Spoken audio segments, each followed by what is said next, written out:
उत्तर प्रदेश के एक छोटे से गांव रामपुरवा में सूरज रोज की तरह आलस में निकला था।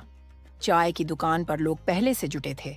कोई सरकार को कोस रहा था, कोई सड़क के वादे पर बहस कर रहा था। गायें मंद मंद जुगाली कर रही थीं और बच्चे टायर के साथ दौड़ रहे थे। लेकिन आज गांव में कुछ अलग होने वाला था। एक सफेद सरकारी जीप रुकी पंचायत भवन के सामने। दरवाजा खुला और बाहर उतरी रेखा मिश्रा, 26 साल की, सादी कॉटन साड़ी में और पैरों में स्पोर्ट्स शूज। चेहरे पर हल्की घबराहट पर आंखों में आत्मविश्वास। गांव की नई सरपंच, या जैसा लोग कहते थे, मैडम सरपंच। रेखा कुछ महीने पहले तक शहर के स्कूल में टीचर थी। पिता की मौत के बाद गांव लौटी, वही पिता जो कभी इस गांव के ईमानदार सरपंच थे। इस बार सीट महिलाओं के लिए आरक्षित थी, तो चाचा ने कहा, नाम तेरा रहेगा, काम हम कर लेंगे। पर रेखा तो कुछ और सोच कर आई थी।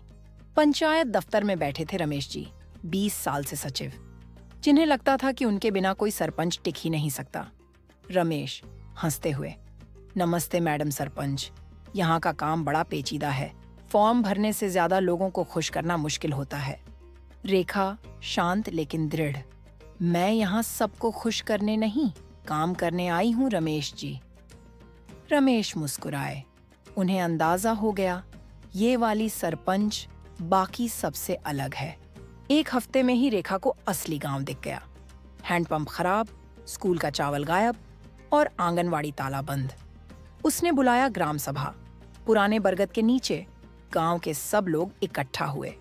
रेखा जोर से, हमारे गांव का विकास बजट 2 साल से रुका हुआ है। अगर हम सही डेटा दें तो पैसा फिर से आ सकता है। लल्लन हंसते हुए, मैडम, ये गांव एक्सेल शीट से नहीं चलता।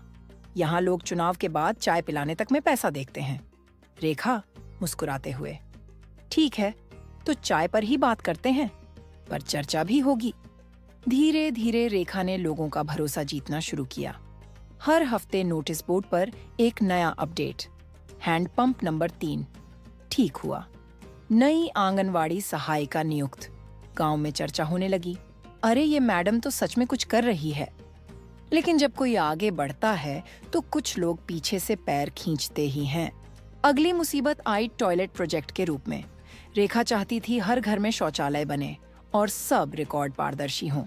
रमेश धीरे से, मैडम थोड़ा एडजस्ट कर लीजिए, कभी कभी फोटो से भी काम चल जाता है। रेखा, रमेश जी, फोटो से इज्जत नहीं मिलती। बस वहीं से असली राजनीति शुरू हो गई। ठेकेदार मुंह मोड़ गए, अफसर फाइल रोकने लगे। रात को पंचायत के बोर्ड पर किसी ने लाल रंग से लिखा, गो बैक मैडम। उस रात रेखा घर के आंगन में अकेली बैठी थी। माँ ने चाय थमाई और बोली, बेटा, जब कोई रोकने लगे तो समझ लेना तू सही रास्ते पर है। अगली सुबह रेखा सीधे विधायक के दफ्तर पहुंची। 4 घंटे इंतजार के बाद मिली मुलाकात। विधायक हंसते हुए, मैडम सरपंच, इतना जोश, आप तो पूरी सिस्टम को हिला देंगी। रेखा धीरे से, मैं हिलाने नहीं आई, याद दिलाने आई हूं कि हम जाग रहे हैं। विधायक कुछ पल चुप रहे, फिर उन्होंने फाइल साइन कर दी। अगले 3 महीने में गांव का चेहरा बदलने लगा। शौचालय बने, स्कूल में बच्चे लौटे और पंचायत के स्टोर रूम में रेखा ने छोटी लाइब्रेरी खोल दी। एक दिन उसने गांव की सभी औरतों को बुलाया। महिला सभा। पहले तो सब हिचकिचाईं, पर फिर रंग बिरंगी साड़ियां आंगन में भर गईं। रेखा, गांव तभी बदलेगा जब हम अपने बच्चों के सपने पहले लिखना शुरू करेंगे। महिलाएं ताली बजाने लगीं, कुछ की आंखें भर आईं। सुशीला चाची बोली, मैडम, अब लोग कहेंगे रामपुरवा में असली सरपंच है। और उसी दिन से रेखा मैडम सरपंच से रेखा दीदी बन गई। पर राजनीति कब चैन से बैठती है। लल्लन और पांडे जी ने फर्जी शिकायत कर दी। मैडम सरपंच ने फंड का गलत इस्तेमाल किया। जांच टीम आई, कैमरे, फाइलें, अफसर। रमेश घबरा गए, मैडम, अगर कुछ कमी निकली तो सस्पेंशन पक्का है। रेखा शांत, कुछ छिपाने जैसा नहीं, चलिए सब दिखाते हैं। फाइलें खुली, रसीदें निकलीं और फोटो सामने आए। फिर अफसर ने पूछा, कौन सबूत देगा कि ये काम सच में हुआ है। बाहर से आवाज आई, हम देंगे। दर्जनों औरतें खड़ी थीं, हर एक के हाथ में अपने शौचालय की तस्वीर। सुशीला चाची, ये रहा सबूत बाबूजी, हमारी इज्जत का सबूत। जांच टीम के पास कोई सवाल नहीं बचा। रिपोर्ट क्लियर हो गई और गांव ने जश्न मना लिया। रमेश ने चाय का कप बढ़ाया। मैडम, आप सच में सिस्टम बदल रही हैं। रेखा मुस्कुराते हुए, नहीं रमेश जी, बस लोगों को यकीन दिला रही हूँ कि सिस्टम हमारा भी है। 1 साल बाद रामपुरवा पहचान में नहीं आता था। सड़कें साफ, स्कूल की दीवारों पर लिखा था, पढ़ो और बढ़ो। शाम को गांव के लोग बरगद के नीचे इकट्ठे होते। अब गपशप नहीं, योजनाएं बनती थीं। रेखा को जिले के महिला नेतृत्व सेमिनार में बुलावा आया। चली जाने से पहले वो पिता की समाधि पर रुकी।